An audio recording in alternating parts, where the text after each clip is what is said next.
Kuya Don TV.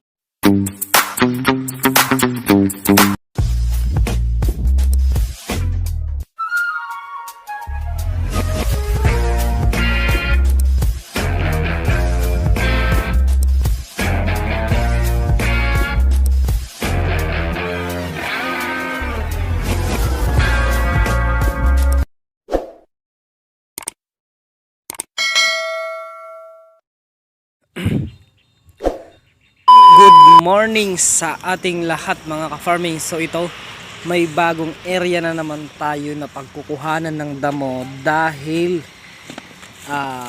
kailangan talaga nating maghanap ng ibang area na naman. Although marami pa doon sa pinagkukuhanan ko ng damo na makukuha at susustento yun hanggang May. Kaya lang ang problema kasi doon may tubig. Kaya naghanap din kami ng ibang area na kung saan makakakuha pa kami ng ibang damo kasi mas maganda bilang isang magkakambing. Mas maganda rin ho na marami tayong pinagkukuhanan or alam na pagkukuhanan ng damo. Hindi lamang po isang area. Kasi nga kung isang area lang din naman ang pagkukuhanan natin, although marami nga yung damo, ay marami din namang kumukuha. Ay mas marami yung mas madami ang alam na pagkukuhanan ng damo. So yun mga ka-farming, dito sa part na to mga ka-farming is umagang umaga pa lang ho yan. Talagang alas 6 pa lang ay gumayak na kami ng mga kasama ko para maghanap ng damo. At yun nga, sinuwerte naman kami. At kung mapapansin nyo, yung kinukuha namin na damo is pinagkuhanan na yan mga ka-farming. Kaya lang sinisimot namin para nang sa ganun naman ay mapakinabangan pa. Pinagtsatsagaan namin yung ganitong klaseng damo. Kasi nga syempre may mga ka-farming mas maganda na yung ganito kaysa wala kang ipapakain sa kambing. So alam nyo naman mga ka-farming na medyo nadadagdagan na yung kambing natin at by May ay madadagdagan ulit yan mga ka-farming dahil nga po mga anak na yung mga kambing natin at baka this month or next month pala ay makadagdag ulit tayo ng kambing mga ka-farming. So yun, bili lang tayo ng bili, invest lang tayo ng invest. I-invest lang natin yung pera natin sa alam nating hindi mawawala. Kaysa itago yung pera sa bangko, mas maganda na ho na i-invest natin sa hayop. At least may chance pa na dumoble, trumiple pa. At bukod doon, nalilibang ka pa sa ini-invest mo. Kaya mga ka-farming, kung hindi mo man hilig ang pagkakambing, marami naman po diyang dapat na pwedeng kahiligan. Kaya masasabi ko lang, mag-ipon kayo. Kung may pera kayo, ay invest nyo sa maganda mga ka-farming. Madali lang po magwaldas ng pera, madali lang pong gumastos. Kaya sa panahon ngayon ay kailangan ho nating magtipid. Mapapansin nyo may mga kasama ako dyan kasi nga po sinasahuran din ho natin. Hindi man ganun kalaki yung sahod natin, at least hindi naman ganun kabigat yung trabaho at saka nakakatulong din tayo sa ibang tao mga ka-farming. At natutulungan din nila tayo at least sa pagdadamo ko may mga kasama ako. May kasama ako magkapagkwentuhan, di ba? Dati lang ho akong naging farm boy. Isa rin ho ako sa mga utusan noon. Pero sa pagsusumikap naming mag-asawa at sa diskarte ko na rin, in-apply ko sa sarili ko. Ayan. Kahit sa awa ng Diyos naman na ibinigyan naman tayo ng makakatulong sa buhay at yun naman ay hindi ko inaabuso. Bagkus ay ginagalingan ko pa para nang sa gano'n naman pagka marami na tayong kambing, marami pa tayong taong matutulungan mga farming. So invest lang tayo ng invest. Yan. At isa sa talaga sa pinaka the best para sa akin lang para sa akin pag-aalaga ko ng kambing. Pero pagdating sa mga isda katulad ng tilapia, hito, hindi ko kasi alam yan mga ka-farming. Yung fishing, hindi ko alam yan. Dito lang tayo sa mga hayop na kung saan ay naano natin. At ito yung pinaka the best para sa akin. Yan. May mga kasama tayo dito na nagdadamo. Yan, si Bartek, yan nga pala yan mga ka-farming, si Bartek yan po isa sa mga tauhan natin. Pinsan ko rin ho yan mga ka-farming pero tauhan na natin siya syempre kasi doon na rin kumakain sa atin. At masaya lang ako dahil noon mag-isa lang ako at nung nandito pa si Mrs. sa Pinas, dalawa kaming nagsasama At minsan kalahating sako lang umuwi na kami kasi time noon may sakit pa ako noon. Talagang nahihilo, hindi basta-basta kumbaga mabilis ako mapagod. Pero ngayon, awa naman ng Diyos ay unti-unti ay gumagaling tayo sa sakit natin, mga ka-farmer. So yun, nalilibang tayo at dito talaga ay naggapas talaga ako kasi gusto ko rin namang pagpawisan. Hindi po pwede na yung tao lang natin yung nagtatrabaho. Dapat tayo din. Hindi ko mo may tauhan tayo ay tayo lang ay pasitting pretty, tayo-tayo, hindi pwede. Kailangan gumalaw din tayo, mga ka-farming, para sa ganoon naman yung katawan natin ay nai-exercise, mga ka-farming. Yan, mga ka-farming. At panoorin nyo hanggang sa dulo ito, mga ka-farming, dahil sa dulo po ng video ay magpapakain tayo. Kainin natin yung dalawa nating kambing na bago. Kasi hindi na ako natin ipinastol. Pinawarantin ho natin yung dalawang kambing natin. At tulad niya ng aking sinabi, baka next month or next month ay kukuha ulit tayo ng kambing. Kasi magbo-birthday na rin po ako, mga ka-farming, kaya titignan natin kung alin yung uunahin natin pagkakagastusan. Pero kung ako masusunod, mas gusto kong mag-invest na lang ng kambing. Pero paghahanda daw ako ni Mrs. Kaya sipag-sipag lang. So ano yung maiisipan natin, yun na yung gagawin natin. Parehas naman yung desisyon na yun ay hindi naman masama. Picture po. Picture may ako. Yan, mga ka-farming. Papakita ko sa inyo kung gaano kalawak itong mga ka-farming. Nasa gitna kami niyan. Kung makikita nyo yung bahay dun sa likod, kalsada ho yun. Yan.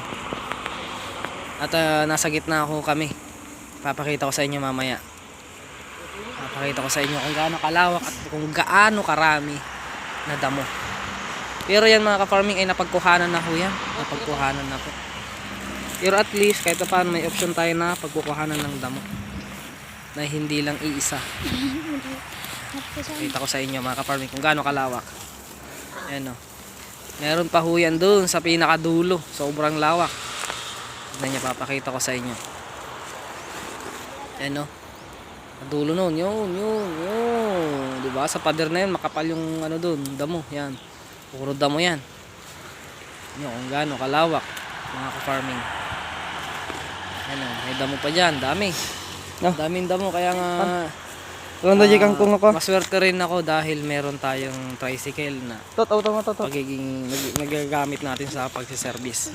Yan. So pauwi na kami niyan, mga ka-farming, dahil alas 7 na ho yata yan kung hindi ako nagkakamali. At magpapakain na kami ng kambing, yung dalawa. Pero yung iba nating kambing ay pinastol ho natin. Yung dalawa lang po papakainin natin. Hanan. Kasi mga bago pa ho sila. Hindi pa ho sila pwede sa pastulan dahil kumbaga hindi pa nila naninibago sila sa area, mga ka-farming. Kaya ikinukaranting ko muna para makilala din nila yung mga kasama nila, mga ka-farming.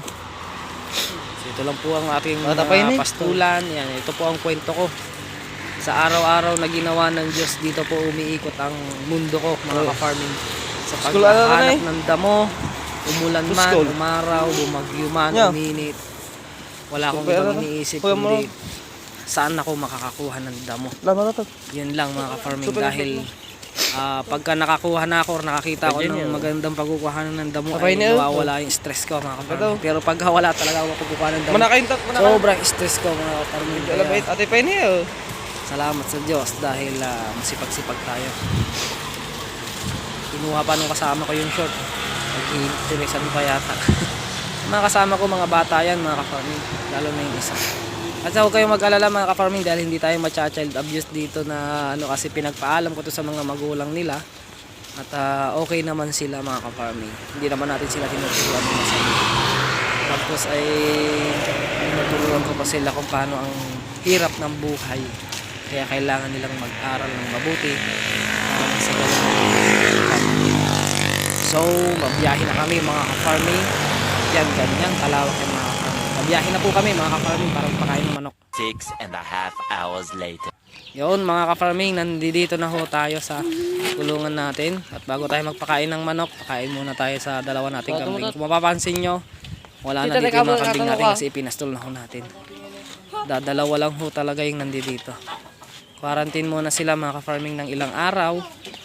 para lang sa ganun naman ay makabisado nila.